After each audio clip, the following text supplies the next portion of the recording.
పెళ్ళైనా పండగైనా వేడుక ఏదైనా పట్టు చీరల ప్రత్యేక వేదిక వారాహి సిల్క్స్.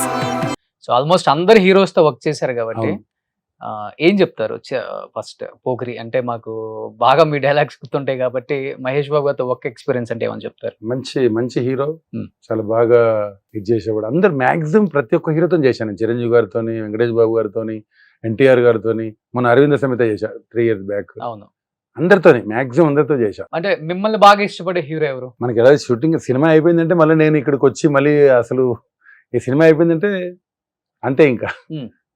ఏ హీరోతోని అంత పెద్ద మనకేమే అంత ర్యాప్ ఏం లేదు. అసలు పెంచుకోరు అంటే ఇష్టం నేను లేదా? నాకు అంటే నేను ఒక టైప్ ఆఫ్ క్యారెక్టర్ పెంచుకోవాలంటే నేను వెళ్ళి ఇప్పుడు ఈ సినిమా ఇండస్ట్రీకి ఏంటంటే పోయి వెళ్ళి ఈ ఏమంటారు దాన్ని తెలంగాణలో జోకుడు ఉమ్, ఉమ్, ఉమ్. ఇవన్నీ నాకుండే, నా పని ఏందో చేసుకుని వెళ్ళిపోతా తప్ప Okay. మళ్ళీ రాను ఇంకా. Okay. షూటింగ్ ఉంటేనే వస్తా. సో ఆల్మోస్ట్ మీరు ప్రభాకర్ అన్న ఇద్దరు ఒకేలాగా ఉంటారు. అవును, ఇద్దరు కాలకేయ ప్రభాకర్. బ్రదర్స్ ఏమో అనుకుంటారు. అవును, చాలా మంది కాలకేయ అనుకుంటారు. ప్రభాకర్ గారు. అవును. ఏంటి ఇద్దరికి ఏమైనా రిలేషన్ ఉందా అదేం లేకపోతే- లేదు, అతను నాకంటే చాలా జూనియర్ అతను. Hmm. నేను వచ్చినప్పుడు అతను ఇంకా చిన్న పిల్లడు అనుకుంటా. నేను ఇండస్ట్రీకి వచ్చినప్పుడు అతను చిన్న పుట్టిండలో తెలియదు. ఉమ్, ఉమ్, ఉమ్. అతను ఉంటే 32-33 years ఉంటాడు అనుకుంటా నేను ప్రభాకర్. అంతే ఉమ్. 40 లోపే. అతను పుట్టలే ఇంకా, నేను వచ్చినప్పుడు చిన్న పిల్లడు అనుకుంటా. చేశారు మీ ఇద్దరు కలిసి? నేను నాతో పాటు నా ఒక సినిమాలో హోమం అనే సినిమా జేడి అండ్ జయపతి బాబు గారి సినిమాలో నేను అందులో మెయిన్ క్యారెక్టర్. అందులో నా గ్యాంగ్ లో ఉన్నాడు అతను, ఆ పిల్లోడు. ఓకే. చిన్న పిల్లోడే వాడు.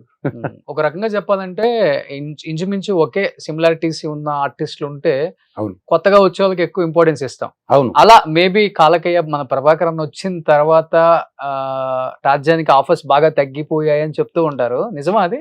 అలాంటిది ఏం లేదు. నేను అసలు పట్టించుకోను నేను. ఉమ్. క్యారెక్టర్ అనేది సినిమా హిట్ మెయిన్.